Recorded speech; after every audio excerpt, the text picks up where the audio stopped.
변변한 가정사.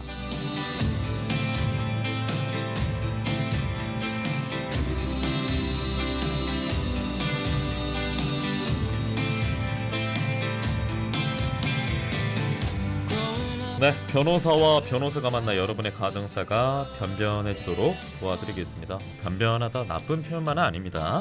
박변, 조변에 함께하기 때문에 저희도 이 코너명을 변변한 가정사로 정해봤습니다. 박찬호 변호사님은 그대로 나오시고요. 이번 주부터 새롭게 합류하는 조아라 변호사까지 소개를 해드리겠습니다. 어서 오십시오. 네, 안녕하십니까. 네, 안녕하십니까. 반갑습니다. 어떻게 좀 많이 잘 가르쳐 주실 예정이십니까? 조 변호사님이 워낙 잘하신다고 소문 나신 분이라서 제가 특별히 가르쳐 드릴 건 없을 것 같아요. 조아라 변호사님 원래 알던 분은 아니시죠? 그래도 유명하시기 때문에 네. 제가 다 알고 있었습니다. 뭐 어떤 걸로 유명하십니까?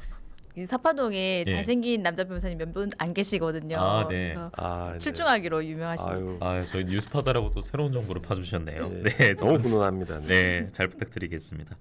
지난 방송에서 박찬호 변호사님께서요 뭐라고 하셨냐면 이혼 사유 1위가 성격 차이라고 했거든요. 네. 2위가 무엇인지 말씀해 주시면 오늘 또 주제기도 하니까 말씀해 주시기 바랍니다. 네, 2위는 외도죠. 외도. 네, 그렇습니다. 어차피 부부 관계라는 게 그 애정 관계로 이렇게 묶여 있다 보니까 상대방에 대한 어떤 외도가 가장 배신감이 많이 들기도 하거든요. 예. 예전에는 아내분이 오셔서 남편이 바람 폈다고 이혼 청구 많이 하셨는데요. 요즘에는 또 남편분이 오셔서 아내분 바람 폈다고 이혼하겠다고 하시는 분이 많이 늘었어요. 예. 근데 이거 같은 경우는 상대방이 바람 폈으니까 온 거잖아요. 근데 이런 경우도 있어. 갑자기 아내분이 오셔서 남편하고 이혼하고 싶으시대요. 그래서 혹시 남편이 바람을 폈냐 또는 학대를 하냐면 아니래요. 설마. 네, 그리고 그러면 집에 생활비를 안 주냐 아니면 아이한테 소홀하냐 이렇게 하면 집에 돈도 잘 갖다 주고 아이한테도 다정하대요. 근데 말을 하다 보면 결국 속내가 나오는데 다른 이성이 생긴 거죠. 본인이요? 네, 그래서 안 들키고 조용하게 이혼하고 싶으셔서 찾아와서 방법을 찾으시더라고요. 그러니까 쉽게 풀면은 내가 바람 폈는데 어떻게 이혼할 방법이 없을까요? 네. 이혼을 하고 싶습니다. 이렇게 해서 변호사 찾아가는 분들이 있다라는 거죠. 네, 그렇습니다. 야, 이게 간통죄 폐지 이후에 뭔가 좀 새롭게 증가하는 사례들이 아닌가 싶기도 한데요. 실제로 변호사님도 많이 보십니까? 그렇죠. 이제 아무래도 이혼 전문 변호사로 활동을 하고 있다 보니까 그 이혼을 하고 싶어 하는 분들이 줄어드는 이유 중에 이제 외도가 꼭 빠지지 않는 것 같습니다. 특히 딱 외도만으로 이혼을 하겠다고 결심하는 분들도 많지만 이혼 사유를 찾다 보니 과거에 외도했던 얘기들도 나오고 또 본인이 외도하는 방금 변호사님 말씀하신 것처럼 그런 사례도 나오다 보니 이혼 소송에서는 사실 7, 80% 정도는 그 외도에 대한 얘기는 반드시 나오는 것 같습니다. 정도의 차이는 조금 있고요. 1, 2위 격차가 큰가요? 성격 차이랑 그 외도랑? 격차가 크다고 표현하기 조금 그렇고 성격 차이는 입증이 어렵습니다. 이 사람과 나아갈 성격 차이가 있다는 것은 누구의 잘못은 아니거든요. 그런데 외도는 누군가의 잘못이기 때문에 사실 외도의 얘기가 훨씬 더 성격 차이보다 서면상 드러나는 경우는 많죠. 재판상에. 알겠습니다. 자, 일단은 이제 외도 얘기를 꺼내봤었는데 간통죄가 폐지되고 이제 상간자 소송으로 옮겨갔다. 이렇게 보면 될 것 같은데 간통죄 같은 경우에는 그 잡혀가는 거 아닙니까? 형사처벌이 대상이 됐었죠. 수갑 차는 건데 이게 폐지가 됐잖아요. 네. 그러면 상간자 소송 같은 경우에는 수위가 낮은지 이런 것도 궁금한데 먼저 조아라 변호사님 말씀해 주시죠. 그 수위가 낮다는 표현이 이제 형사처벌의 대상이 되지 않다 보니까 민사 재판으로 끌고 오는 겁니다. 그래서 나의 혼인이 파탄되게 된 주된 불법 행위의 원인이 이제 외도에 있다고 보고 그 외도를 법정에서 다투는 거죠. 그러면은 이제 통상 외도를 하지 않았다거나 기혼인지를 몰랐다거나 이런 부분들을 다투게 되고 사실 형사에서는 수사 기관에서 이렇게 수사를 해줬다면 지금은 수집을 증거를 당사자들이 직접 해서 법원에 제출하기 때문에 사실 굉장히 노골적이고 한 자료들이 노출이 되는 경우들이 많은 것 같습니다. 아니 그러면은 내 배우자가 바람을 폈습니다라고 변호사님 찾아가잖아요. 그러면 어떻게 보통 진행됩니까? 그냥 위자료 받는 소송으로만 진행되는 거예요? 보통 이제 간통죄가 폐지됐으니까 결국엔 이제 위자료라는 게 결국 손해배상을 청구하는 것이거든요. 그러니까 나의 어떤 혼인 생활을 파탄낸 어떤 원인을 제공했으니 손해배상을 청구를 하겠다라는 것이거든요. 그런데 또 사실 이게 액수의 문제도 있지만 돈이 문제가 아니라고 생각하시는 분도 많아요. 왜냐하면은 법원에 청구를 했으니까 법원이 만약에 얼마라도 위자료를 주라고 인정하면 그럼 말 그대로 뭐 공권적으로 잘못했음을 판단을 받은 거잖아요. 예. 그리고 간통죄가 폐지된 마당에 그걸로 응징하려고 하는 어떤 의도도 있고요.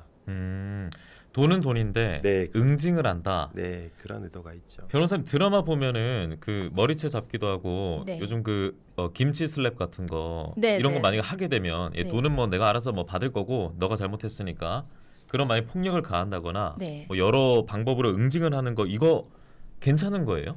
당연히 괜찮지 않습니다. 예. 뭐 물리적인 폭력이야 당연히 말할 것도 없고 사실은 외도를 통해서 화가 많이 나다 보니까 여러 가지 이제 응징 방법을 찾게 되는데 특히 이제 뭐 그 상대방이 최근에 있었던 사례 중에 예. 영업을 하는 분이 계셨어요.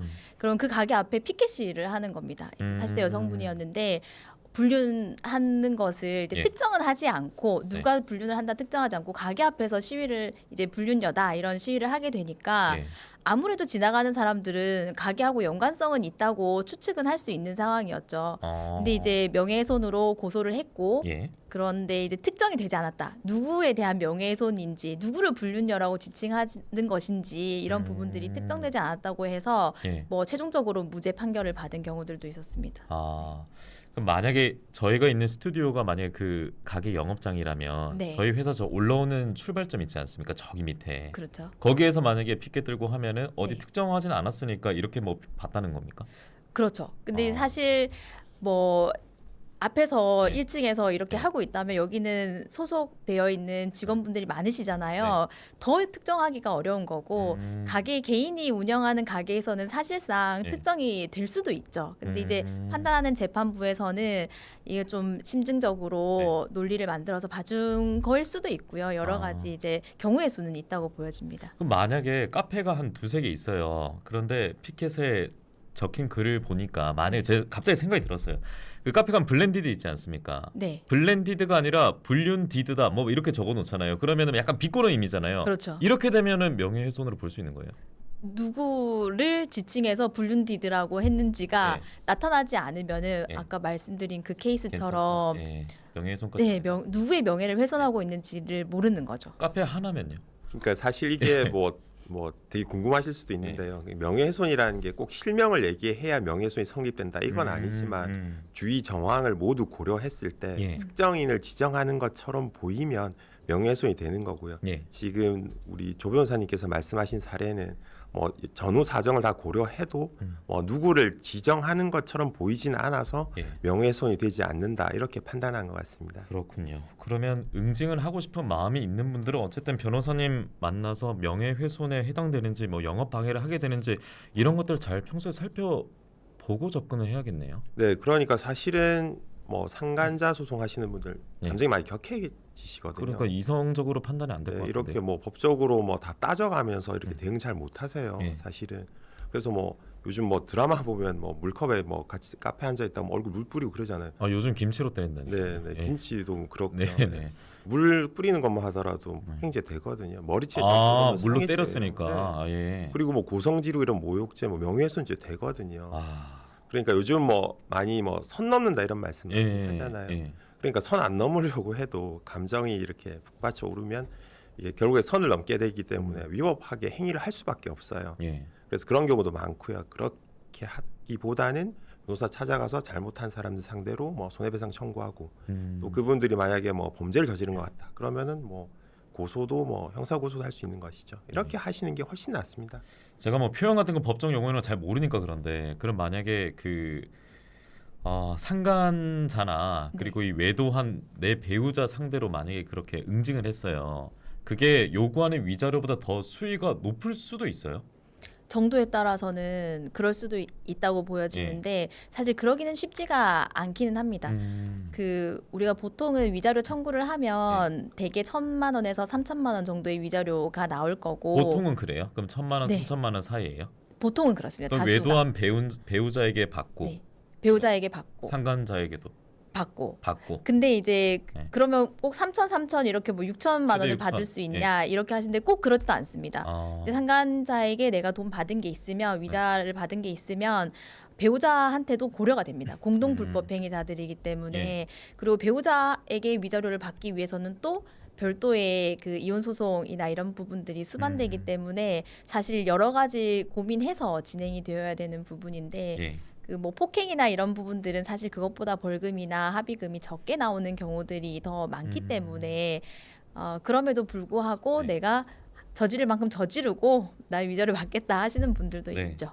그러니까 돈이 전부는 아닌데 이미래님도 위자료가 너무 적던데요라고 하셨는데 그리고 위자료도 일단 받는 건 받는 거지만 그 증거도 수집 다 해야 되잖아요. 네, 그렇습니다. 네. 뭐 사실은 그 위자료라는 게 사실 산정하기 어려운 부분이 있거든요. 네. 우리가 만약에 뭐 돈 빌려주면 얼마 빌려줬으니까 거기다가 원금의 이자 얼마 이렇게 딱 떨어지지만 정신적 고통을 받았다는 것에 대해서는 아직 우리 사회에서 그렇게 예. 높게 평가, 뭐 깊게 평가하는 것 같지는 않아요. 그렇지만 뭐 간통죄 폐지되고 위자료가 조금씩 올라가는 추세는 맞습니다. 아 올라가고 있는 네, 추세라고요? 네, 그렇습니다. 그럼 지금까지 올라왔는데 한 3,000선입니까 최대?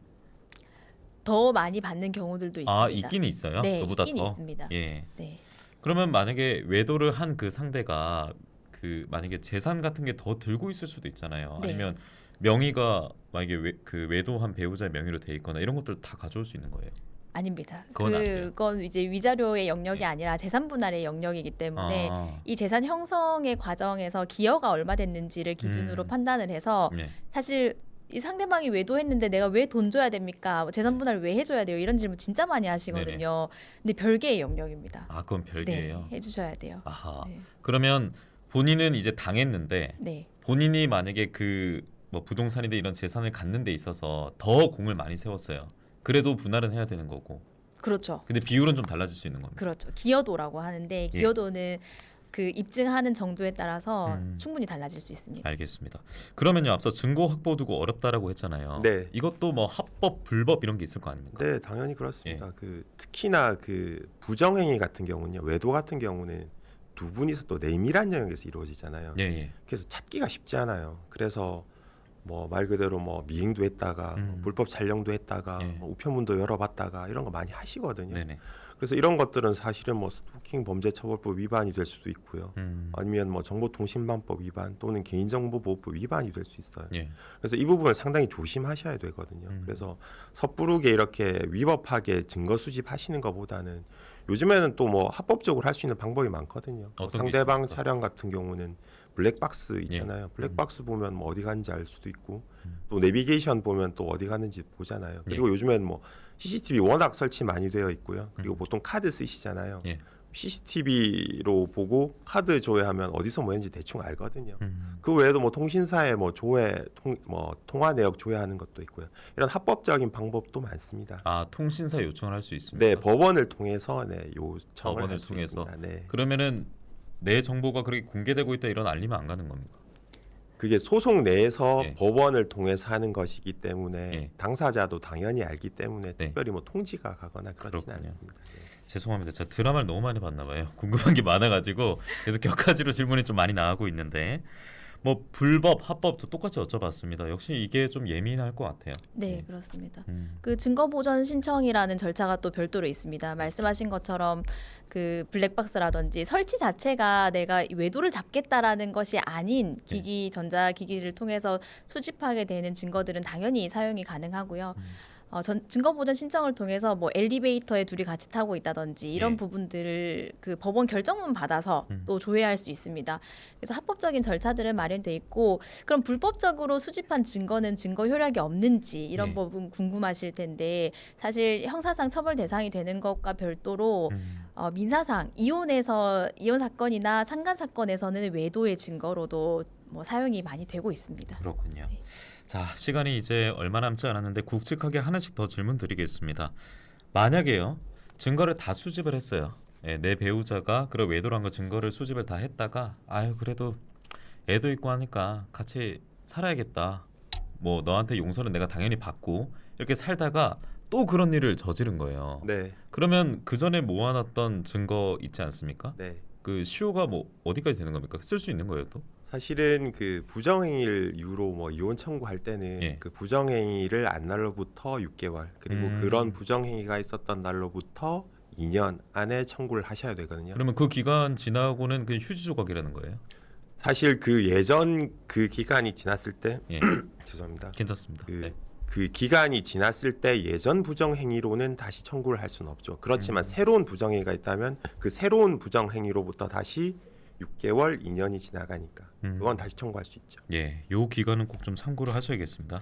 그런데 이 일이 있기 전에 내가 두 번 다시는 그러면 바람피지 않겠습니다. 무릎 꿇고 빌면서 각서도 썼어요. 네. 내가 만약 바람피면은 뭐 요즘 뭐 위자료 뭐 대충 한 3천이라 하는데 내가 한 3억 줄게 막 이렇게 썼어요. 근데 많이 폈어요. 외도를 했어요. 그러면 그 효력이 있는 겁니까? 그 진짜 질문 많이 하시거든요. 그러면서 각서 같은 거 가지고 오시기도 하고 예. 아니면 공증을 서달라 이런 얘기도 하시거든요. 음. 공증 받겠다 예. 이런 얘기도 하시는데 사실 이혼을 전제로 해서 그런 각서를 쓰는 것 자체가 3억 약정했으니까 약정금을 줘 이렇게 얘기하기 사실 어렵기는 하고요. 다만 그 자체가 증거가 될 수가 있는 거죠. 외도를 하면 내가 그 각서를 쓸 때 예. 몇 월 며칠 내가 누구와 A와 그런 외도를 했다. 그걸로 인해서 내가 이 각서를 쓴다. 뭐 이런 부분들에 대해서 구체적으로 아주 약정을 하게 될 경우에는 예. 나중에 그거 자체가 증거가 될 수도 있고요. 그다음에 서울 고등법원의 판결문이 난 게 하나 있는데 거기서는 당사자들끼리 약정으로 본 경우도 있었어요. 그래서 금액이 아까 뭐 3억 얘기하셨는데 이렇게 말고 대략 실제로 재판을 했을 때도 받을 수 있을 정도의 금액으로 당사자들이 이혼을 전제로 하지 않고 한 그 각서를 토대로 약정금 청구를 인용해 준 사례가 있기도 합니다. 아, 참 어렵네요. 네. 실시간 채팅으로 외도를 하는 사람들은 머리가 좋아야 되겠네요라고 하셨고 김미령님이 정답입니다. 좀 행복하게 오래오래 다들 잘 사셨으면 좋겠습니다만 이렇게 남겨주셨는데요. 저희 모두 좀 약간 헛기침을 했어요. 조아라 변호사님 빼고 그 드라마 예전 부부의 세계 보면은 사랑에 빠진 게 죄는 아니잖아. 둘 다 사랑하는 게 뭐 죄는 아니잖아 이런 얘기를 하던데 그런 이상한 분들은 없죠. 변호사님 찾아와서 그런 얘기를 하는 분. 뭐 사실 뭐 자기는 별 죄가 없다. 뭐 상대방이 나한테 뭐 잘못했으니 내가 바람핀 거 아니냐. 네. 뭐 이렇게 당당하게 하시는 분도 있거든요. 아, 집 안에서 당신 잘못해서 날 잘 네. 아껴주지 않아서 내가 외도를 했다. 당당하게. 내가 뭐 외도 하고 싶어서 했냐. 뭐 이렇게 하시는 분도 있는데 사실 이게 윤리적으로나 법적으로 맞는 얘기는 아니죠. 네, 알겠습니다. 오늘 드라마처럼 보고 들으신 분들이 많은 것 같아요. 시간이 가는 줄도 모르고 진행을 했습니다. 두 분이 여기서 보내드리겠고 뭐 이 주제 통해서도 다음 시간에 한 번 더 얘기를 나눠봐도 좋을 것 같습니다. 오늘은 여기서 인사드리겠습니다. 고맙습니다. 네, 고맙습니다. 네, 고맙습니다. 이혼 전문 변호사 박찬우 조아라 변호사와 함께 했습니다.